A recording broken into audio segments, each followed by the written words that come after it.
എല്ലാവർക്കും നമ്മുടെ പുതിയ വീഡിയോയിലേക്ക് സ്വാഗതം. ഇന്നത്തെ നമ്മുടെ റെസിപ്പി ഒരു സ്പെഷ്യൽ മുട്ടക്കറിയാണ് കേട്ടോ. സാധാരണ നമ്മൾ വെക്കുന്ന ഒരു മുട്ടക്കറിയിൽ നിന്നൊക്കെയും ഇരട്ടി രുചിയാണെന്ന് തന്നെ പറയാം. അത്രയും ടേസ്റ്റ് ആണ് കേട്ടോ. രാവിലെയൊക്കെ ബ്രേക്ക്ഫാസ്റ്റിന്റെ ഒപ്പം അതുപോലെ തന്നെ ചോറിന്റെ കൂടെയും സൽക്കാരങ്ങളിലൊക്കെ ആണെങ്കിലും നമുക്ക് ധൈര്യമായിട്ട് ട്രൈ ചെയ്യാൻ പറ്റിയ ഒരു മുട്ടക്കറിയുടെ റെസിപ്പിയാണ്. അപ്പൊ നമുക്ക് ഇതെങ്ങനെയാണ് തയ്യാറാക്കുന്നതെന്ന് ഒന്ന് കണ്ടു നോക്കാം. കൂടാതെ ഈ ഒരു വീഡിയോ കണ്ടുകൊണ്ടിരിക്കുന്ന സമയത്ത് നിങ്ങൾക്ക് ഇഷ്ടപ്പെടുവാണെങ്കിൽ മറക്കാതെ തന്നെ ഒരു ലൈക്ക് ബട്ടണും കൂടി ഒന്ന് ക്ലിക്ക് ചെയ്യണേ. ചാനൽ ഒന്ന് സബ്സ്ക്രൈബ് ചെയ്ത് സപ്പോർട്ടും കൂടി ചെയ്യുക. അപ്പോൾ അതിനായിട്ട് നമുക്ക് ആദ്യം തന്നെ വേണ്ടത്, ഇതുപോലെ ഞാനൊരു 6 മുട്ട പുഴുങ്ങിയെടുത്തിട്ടുണ്ട്. പുഴുങ്ങിയെടുത്തിരിക്കുന്ന മുട്ട ഇതുപോലെ രണ്ടായിട്ട് കട്ട് ചെയ്തിട്ടാണ് കേട്ടോ എടുക്കുന്നത്. ഇനി ഇതുപോലെ ഒരു പാനിലേക്ക് നമുക്ക് കുറച്ച് വെളിച്ചെണ്ണ ഒഴിച്ചു കൊടുക്കാം. ഇതിലേക്ക് നമുക്ക് ഒരു മീഡിയം വലിപ്പമുള്ള സവാളയുടെ പകുതി ഇതുപോലെ ഒന്ന് കട്ട് ചെയ്തെടുത്തിരിക്കുന്നതാണ്. ഇതുപോലെ വലുതാക്കി തന്നെ കട്ട് ചെയ്തെടുത്തോളൂ കേട്ടോ. സവാള അത്യാവശ്യം ഒന്ന് വാടി വരുമ്പോഴത്തേക്കും കുറച്ച് കറിവേപ്പില ഇട്ട് കൊടുക്കാം. അതുപോലെ തന്നെ 2 പച്ചമുളകും കൂടി ഇട്ട് കൊടുത്തിട്ടൊന്ന് ഇളക്കിയിട്ടെടുക്കുക. ഇനി ഇതിലേക്ക് വേണ്ടത് ഒരു 1/4 കപ്പ് അളവിൽ ചെറിയ തേങ്ങയാണ് കേട്ടോ. തേങ്ങയും കൂടെ നമുക്ക് ഇതിലേക്ക് ചേർത്ത് കൊടുക്കാം. ഇനി ഇതിലേക്ക് ഒരു 3-4 പുതിനയില നമുക്ക് ചേർത്ത് കൊടുക്കാം. അതുപോലെ തന്നെ കുറച്ച് മല്ലിയിലയും കൂടി ഇട്ട് കൊടുക്കുകയാണ്. ഏകദേശം ഒരു 1/2 കപ്പ് അളവിൽ മല്ലിയിലയും കൂടി ചേർത്ത് ഇതുപോലെ ഒന്ന് ഇളക്കിയെടുത്തതിന് ശേഷം ഇതിലേക്ക് ഒരു 6 കാഷ്നട്ടും കൂടി ചേർത്ത് കൊടുക്കുകയാണ്. കാഷ്നട്ട് ഇപ്പം നമ്മുടെ കയ്യിൽ ഉണ്ടെങ്കിൽ ചേർത്ത് കൊടുത്താൽ മതി കേട്ടോ, ഇല്ലെങ്കിൽ കുഴപ്പമൊന്നുമില്ല. കാരണം നമ്മളിതിലേക്ക് തേങ്ങ ചേർത്ത് കൊടുത്തിട്ടുണ്ടല്ലോ. കാഷ്നട്ടും കൂടി ചേർത്ത് കൊടുക്കുകയാണെങ്കിൽ കുറച്ചും കൂടി നല്ലൊരു രുചി ഉണ്ടാവും. അപ്പോൾ ഇതെല്ലാം ചേർത്തൊന്ന് ഇളക്കിയെടുത്തതിന് ശേഷം ഇനി നമുക്ക് ഫ്ലെയിം ഓഫ് ചെയ്ത് കൊടുക്കാം. ഇനി ഇത് ചൂടാറിയതിന് ശേഷം കുറച്ച് വെള്ളം ഒഴിച്ച് കൊടുത്തിട്ട് നല്ല ഫൈനായിട്ട് ഞാനൊന്ന് അരച്ചെടുത്തിട്ടുണ്ട്.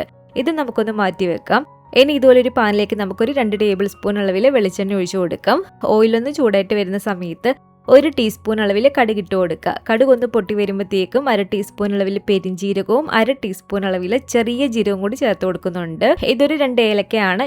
ഈ ഒരു വലിപ്പമുള്ള 2 കറുവപ്പട്ടയും ചേർത്ത് കൊടുത്തിട്ടുണ്ട്. ഇതെല്ലാം ചേർത്തൊന്ന് ഇളക്കിയെടുത്തതിന് ശേഷം 2 വലിയ സവാള ഇതുപോലെ തീരപ്പൊടിയായിട്ട് കട്ട് ചെയ്തെടുത്തതാണ്. അതിലേക്ക് നമുക്ക് ആവശ്യത്തിനുള്ള ഉപ്പും കൂടി ചേർത്ത് കൊടുത്തിട്ട് നന്നായിട്ട് ഇതൊന്ന് ഇളക്കിയെടുക്കണം കേട്ടോ. സവാള നല്ല പോലെ തന്നെ നമ്മളൊന്ന് വഴറ്റിയെടുക്കണം.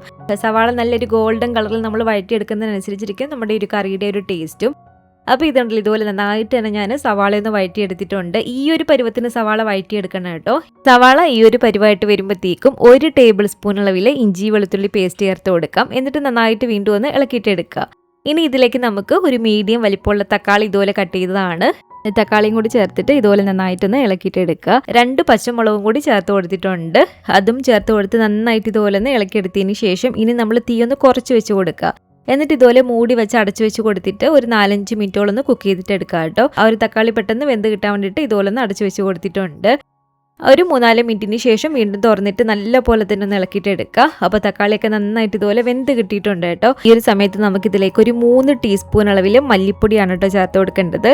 അതുപോലെ തന്നെ 1.5 ടീസ്പൂൺ അളവിൽ കാശ്മീരി മുളക് പൊടി ഇട്ട് കൊടുത്തിട്ടുണ്ട്. 1/4 ടീസ്പൂൺ അളവിൽ മഞ്ഞൾപ്പൊടിയും ഇതൊരു 1 ടീസ്പൂൺ അളവിൽ മീറ്റ് മസാല ആണ് കേട്ടോ ഞാനിപ്പോൾ ഇതിലേക്ക് ചേർത്ത് കൊടുത്തിരിക്കുന്നത്. നിങ്ങൾക്ക് ഇതിലേക്ക് ഗരം മസാല വേണമെങ്കിലും ചേർത്ത് കൊടുക്കാം. അതുപോലെ തന്നെ ഇതിലേക്ക് നമുക്കൊരു 1/2 ടീസ്പൂൺ അളവിൽ കുരുമുളക് പൊടിയും 1/2 ടീസ്പൂൺ അളവിൽ പെരിഞ്ജീരകത്തിന്റെ പൊടിയും കൂടി ചേർത്ത് കൊടുത്തിട്ട് നന്നായിട്ട് ഇതുപോലെ ഒന്ന് ഇളക്കിയിട്ട് എടുക്കുക. പൊടികളുടെ ഒരു പച്ചച്ചുവയൊന്ന് മാറി വരുന്ന സമയത്ത് നമ്മൾ നേരത്തെ അരച്ചു വെച്ചിരിക്കുന്ന ഒരു അരപ്പില്ല, ആ ഒരു അരപ്പ് ഈ ഒരു സമയത്ത് ചേർത്ത് കൊടുക്കുക. എന്നിട്ട് നന്നായിട്ട് ഇതുപോലെ ഒന്ന് ഇളക്കിയെടുത്തതിന് ശേഷം ഇതുപോലെ 1 കപ്പ് അളവിൽ വെള്ളം കൂടി ഒഴിച്ചു കൊടുത്തിട്ടുണ്ട്. അപ്പോൾ ഇതുപോലെ ഒന്ന് ഇളക്കിയെടുത്തതിന് ശേഷം ഈ ഒരു സമയത്ത് ഇതിൻ്റെ ഉപ്പ് നോക്കുക. ഇതുപോലെ ഉപ്പ് വേണമെങ്കിൽ ആവശ്യത്തിന് ഉപ്പും കൂടി നമുക്ക് ഇട്ട് കൊടുക്കാം. എന്നിട്ട് നന്നായിട്ട് ഇതുപോലെ ഒന്ന് ഇളക്കിയിട്ടെടുക്കുക. ഇതുപോലെ അടച്ചു വെച്ച ഒരു ഗ്രേവി ഒന്നൊരു 3-4 മിനിറ്റോളം കുക്ക് ചെയ്തതിന് ശേഷം ഇതിലേക്ക് നമുക്ക് മുട്ടയിട്ട് കൊടുക്കാം.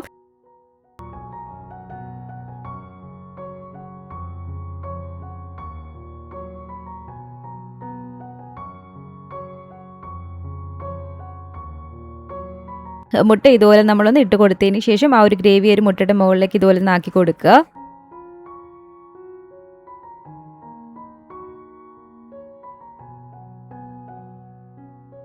ഇതിലേക്ക് ഞാനൊരു 1/2 കപ്പ് അളവിൽ വെള്ളം കൂടി ഒഴിച്ച് കൊടുത്തിട്ടുണ്ട് കേട്ടോ.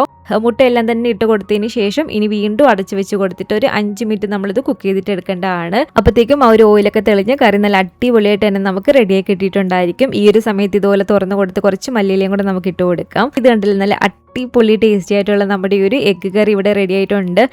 സാധാരണ നമ്മൾ ഉണ്ടാക്കുന്ന ഒരു മുട്ടക്കറീനെക്കാട്ടിലും നല്ല ടേസ്റ്റാണ് കേട്ടോ. നമുക്കിത് ചപ്പാത്തിയും അപ്പവും പൊറോട്ടയും എല്ലാത്തിൻ്റെ ഒപ്പം കഴിക്കാൻ പറ്റിയൊരു സൂപ്പർ മുട്ടക്കറിയാണ്.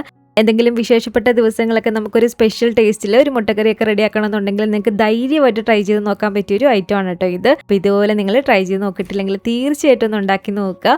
ഉണ്ടാക്കി നോക്കിയിട്ട് നിങ്ങളുടെ അഭിപ്രായങ്ങളൊക്കെ മറക്കാതെ തന്നെ നമ്മുടെ കമൻറ്റ് ബോക്സിൽ ഒന്ന് വന്ന് അറിയിക്കണേ. അതുപോലെ തന്നെ ഈ ഒരു വീഡിയോ ഇഷ്ടപ്പെട്ടെങ്കിൽ മറക്കാതെ തന്നെ ഒരു ലൈക്ക് ബട്ടണും കൂടി ഒന്ന് ക്ലിക്ക് ചെയ്യുക. നിങ്ങളുടെ ഫാമിലിയും ഫ്രണ്ട്സും ഒക്കെ ആയിട്ട് നമ്മുടെ ഒരു വീഡിയോ ഒന്ന് ഷെയർ ചെയ്ത് കൊടുക്കുക. പുതിയതായിട്ട് ഈ ഒരു ചാനൽ ആരെങ്കിലും കാണുന്നുണ്ടെങ്കിലും ഇതുവരെയായിട്ടും ഈ ഒരു ചാനൽ സബ്സ്ക്രൈബ് ചെയ്തിട്ടില്ലെങ്കിലും താഴെ കാണുന്ന ഒരു സബ്സ്ക്രൈബ് ബട്ടണും കൂടി ഒന്ന് പ്രസ് ചെയ്ത് സപ്പോർട്ട് ചെയ്യണേ. കൂട്ടത്തിലെ കാണുന്ന ബെൽ ഐക്കണും കൂടി ഒന്ന് ക്ലിക്ക് ചെയ്ത് അതിൽ ഓൾ എന്നൊരു ഓപ്ഷൻ തന്നെ കൊടുക്കുകയാണെങ്കിൽ ഞാൻ പുതിയ പുതിയ റെസിപ്പികളൊക്കെ ഇടുന്ന സമയത്ത് നിങ്ങൾക്ക് അതിൻ്റെ നോട്ടിഫിക്കേഷൻ കിട്ടുന്നതായിരിക്കും. ഇൻഷാ അല്ലാഹ് വീണ്ടും നമുക്കിതുപോലെ നല്ലൊരു റെസിപ്പി ആയിട്ട് കാണാം.